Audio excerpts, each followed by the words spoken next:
हर हर महादेव प्रिय दर्शकों। समुद्र को बहुत घमंड था समुद्र को बहुत घमंड था कि मैं पूरी दुनिया को डुबा सकता हूं। लेकिन उसी वक्त तेल की एक छोटी सी बूंद आई और तैर कर निकल गई। वो अभी तक कुंभ राशि की बात कर रहा हूं मैं। अभी तक जो एक दुख का समंदर था और कहीं आप निराश और हताश हो रहे हों। वैसे तो कुछ दिनों से समय सही शुरू हुआ है। कुंभ राशि वालों का आप मेरे पिछली वीडियोज देख सकते हैं। कुछ समय से शनि देव अगर आपकी कुंडली में ठीक ठाक स्थिति में भी हो तो बेहतर स्थिति में आप हैं। पहले की अपेक्षा बहुत बेहतर मैं नहीं बोलूंगा। अगर बिल्कुल ही खराब है शनि, तब तो फिर अभी भी शोचनीय स्थिति में, दयनीय स्थिति में आप हैं। चूंकि 15 सितंबर से लेकर के 30 सितंबर के बीच का जो समय है, ये कैसा रहने वाला है? वो दुख का पहाड़ या खुशियों की बौछार? क्या कुछ होने वाला है, डिटेल में चर्चा करूंगा। और ये वीडियो हो जो बन रहा है वो नक्षत्र आधारित ज्योतिष गणना के अनुरूप बन रहा है। चलिए, अब सबसे पहले तो मैं बात कर लेता हूं बिजनेस की, पैसे की, बुद्धि की। क्योंकि बुध की बात कर लेते हैं। बुध ऐसा ग्रह है जो बुद्धि का ग्रह है। बुध एक ऐसा ग्रह है जो बिजनेस, जिसकी कुंडली में अगर बिजनेस करने वाला कोई व्यक्ति है और बुध खराब है तो हर साल, 1.5 साल, 2 साल में वो अपना बिजनेस चेंज कर रहा होगा या फिर स्थान चेंज कर रहा होगा। यहाँ आज उसका बिजनेस है, पता चला कहीं और दूसरे जगह बिजनेस वहां पर खोलना पड़ रहा है। कहीं ना कोई ना कोई इश्यू आ जाता है बुध खराब होने से। तो ये जो बुध है ना, ये शानदार स्थिति में है 14 तारीख से ही, 14 सितंबर से ये शुक्र के नक्षत्र में जाएगा। और शुक्र कौन है? शुक्र लग्जरी लाइफ अगर आप जी रहे हैं, अच्छे कपड़े अगर आप पहन रहे हैं, अच्छी मूवी, अच्छे मनोरंजन कर रहे हैं, सुखी जीवन है, तो शुक्र अच्छा है, लग्जरी देता है। अच्छा घर, अच्छा परिवार, अच्छी लाइफ, सब कुछ अच्छा। ये शुक्र उसी के नक्षत्र में बुध पहुंचा है। तो अब बुद्धि का कारक ग्रह, बिजनेस का कारक ग्रह, जहां से पैसा आता है, उस पैसा यानी कि शुक्र अर्थात पैसा, लक्ष्मी, वेल्थ, शुक्र उसके नक्षत्र में बैठने से क्या फल देगा? पैसा आएगा। पैसा आएगा, अगर पैसा है, पैसे का इंतजाम करने की सोच रहे हैं तो पैसे के इंतजाम हो जाएंगे। बिजनेस अच्छा चलेगा, स्टार्टअप करने की सोच रहे हैं तो स्टार्टअप अच्छा हो जाएगा। नौकरी देने के लिए, इंटरव्यू देने के लिए जा रहे हैं नौकरी के लिए, तो इंटरव्यू क्लियर कर लेंगे आप। प्रमोशन की सोच रहे तो प्रमोशन अच्छा हो जाएगा। क्योंकि बुध वाणी का भी ग्रह है। जो भी बोलेंगे सोच समझ करके बोलेंगे। इंटरव्यू देने जाएंगे तो लड़खड़ाएंगे नहीं, आप कॉन्फिडेंस होकर के जाएंगे और इंटरव्यू क्लियर कर लेंगे। उसी तर्ज पर बिजनेस अच्छा होगा। बस इतना मैं जरूर बोलूंगा कि शुक्र और बुध जब भी होता है ना, इकट्ठे होते हैं, तो लक्ष्मी नारायण नामक राजयोग बनता है, जो बहुत शुभ राजयोग है। बस एक बात का ध्यान देना, कभी भी महिलाओं का अपमान नहीं करना।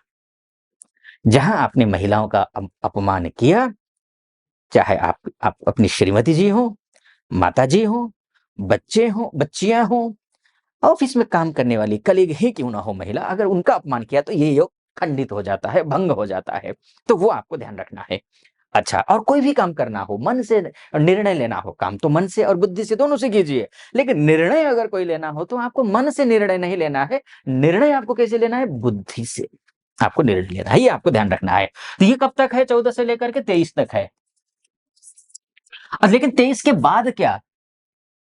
23 के बाद ये जो बुध हैं, आपका एजुकेशन के ग्रह भी हैं, लव लाइफ के ग्रह भी हैं, ये सूर्य के नक्षत्र में पहुंच जाएंगे। सूर्य के नक्षत्र, और सूर्य कौन है? सूर्य आपका बिजनेस, सब कुछ। सूर्य के बिना तो कुछ भी नहीं ना, ब्रह्मांड का राजा है सूर्य। जिस जो ग्रह नजदीक आया, उसके सारे शक्तियां हर लेता है सूर्य। तो इतना बढ़िया ग्रह, आपका बिजनेस का ग्रह भी है ये, आपका नौकरी का भी होता है। आप किसी अच्छे पद पर बैठे हुए हैं, आपके अंडर में बहुत सारे एम्प्लॉय काम कर रहे हैं, तो मानकर चलिए कि आपका सूर्य अच्छा है, तभी आप अच्छे पद पर बैठे हुए हैं। अन्यथा संघर्ष कर रहे होते। अगर अच्छा बिजनेस चला लेकिन अभी खराब चल रहा हो, तो मानकर चलिए कि सूर्य अच्छा है आपके यहाँ, क्योंकि अच्छा सूर्य था तभी आपका बिज़नेस चला, क्योंकि सप्तमेश है। आपके घर में पति-पत्नी के बीच में अक्सर सब कुछ ठीक है, लेकिन एग्रेशन की वजह से गुस्सा घर का माहौल बिगड़ रहा हो, तो समझ लीजिए सूर्य प्रचंड है। सूर्य को अच्छा करना ज़रूरी है। तो इसी के नक्षत्र में कौन बुध जाएँगे, तो स्वाभाविक है, सूर्य के नक्षत्र में जैसे ही जाएँगे बुध, तो बुधादित्य योग तो वैसे भी बन जाता है सूर्य बुध का संबंध होने से। इसके साथ-साथ में आपका बिज़नेस अच्छा चलेगा, नौकरी में प्रमोशन अच्छा होगा, पति-पत्नी के बीच में रिश्ते अच्छे हो जाएँगे, बस वाणी पर ध्यान रखना है। रिश्ते को अच्छा बनाने का प्रयास करना है, अपने तरफ से पहल करना है, ये आपको ध्यान रखना है। तो ये अच्छा शानदार स्थिति में है। आगे बढ़ूँ उससे पहले एक निवेदन आपसे ज़रूर करना चाहूँगा कि यहाँ तक पहुँचे हैं, आभारी आपका। ऑथेंटिक लग रहा हो मेरा विश्लेषण, तो चैनल को सब्सक्राइब, वीडियो को लाइक और कमेंट बॉक्स में जा करके हर हर महादेव 5 बार, 11 बार, 21 बार जो भी श्रद्धा बने लिख दीजिएगा। चलिए फिर से विषय पर आता हूँ। तो हमने बुध की बात की। बुध की बात करने के बाद शुक्र की भी बात कर लेते हैं। शुक्र के बिना तो फिर ऐसा आपका भाग्य ही शुक्र है, ये मानकर चलिए। आपका भाग्येश कौन है? शुक्र है। इतने अभी पिछले दिनों नीच के थे शुक्र, और ये 18 सितंबर तक नीच के रहेंगे। उसके बाद स्वगृही हो जाएंगे। जब भाग्येश हो जाएगा, तो फिर चाहिए ही क्या? भाग्यम फलति सर्वत्र न च विद्या न च पौरुषम। भाग्य अच्छा हो ना, कितने ही पढ़े लिखे हो आप, अगर भाग्य ठीक नहीं है, कहीं नहीं पहुंच पाएंगे। कितना ही पुरुषार्थ हो आपके पास, कहीं नहीं पहुंच पाएंगे। भाग्य का अच्छा होना जरूरी है, और इस बार भाग्य आपके साथ है। शुक्र जो है बहुत अच्छी स्थिति में है। शुक्र की स्थिति स्वाति नक्षत्र 23 तारीख से स्वाति नक्षत्र में रहेंगे, जो कि स्वाति नक्षत्र अर्थात ये है तो राहु का नक्षत्र, लेकिन स्वाति नक्षत्र का जो राशि है वो तुला राशि है, तो यानी कि शुभ है, अच्छा है, तो भाग्य अच्छा है, तो ठीक है। लेकिन ये मोटा-मोटी तौर पर है, ध्यान रखिएगा, मोटा-मोटी तौर पर है। अगर आप अपनी कुंडली के बारे में विस्तार से चर्चा करना चाहते हैं कि वाकई में होगा क्या भविष्य में, ग्रह गोचर के हिसाब से भी, नक्षत्र के हिसाब से भी, वास्तु के हिसाब से भी, न्यूमरोलॉजी के हिसाब से भी, तो आप इस नंबर पे कॉल करिए। इस नंबर पे कॉल करके हमारी टीम से आप बात कीजिए, अपॉइंटमेंट ले लीजिए। जो मेरी टीम आपको जो तिथि निर्धारित कर देगी, उसी तिथि पर आपकी कुंडली का विश्लेषण करेंगे। चलिए फिर से मैं विषय पर आता हूं। तो मैंने बोला आपका भाग्य।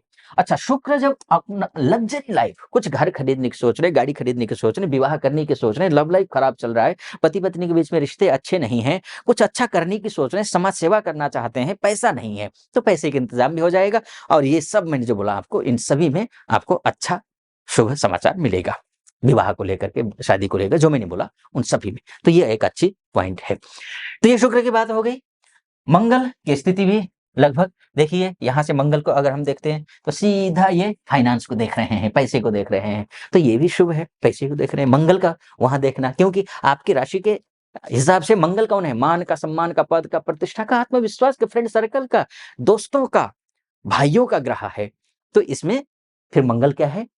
तृतीयेश भी, दशमेश भी, और ये सीधा भाग्य स्थान को देख रहा है, और द्वादश को भी देख रहा है। तो इसका मतलब देश में रहने वाले और एमएनसी में काम करने वाले, देश में रहते हैं, एमएनसी में काम करते हैं, या फिर विदेश जाना चाहती हैं या चाहते हैं, या विदेश में ऑलरेडी हैं, माताएं हैं, बहनें हैं, बहुत सारे हमारे जो विदेशों में रहती हैं, माताएं, बहनें, भाई बंधु हैं, उन सब के लिए शुभ है, ये बहुत अच्छा हो रहा है। चलिए लंबा ना करते हुए इस वीडियो को यहीं पर समाप्त करता हूँ। सटीक लगा हो, सब्सक्राइब करना ना भूलिएगा, लाइक कर दीजिएगा वीडियो को, कमेंट बॉक्स में जाकर हर हर महादेव लिख दीजिएगा। आप खुश रहिए, प्रसन्न रहिए, महादेव की कृपा आप पर बनी रहे, इसी मेरी कामना। हर हर महादेव।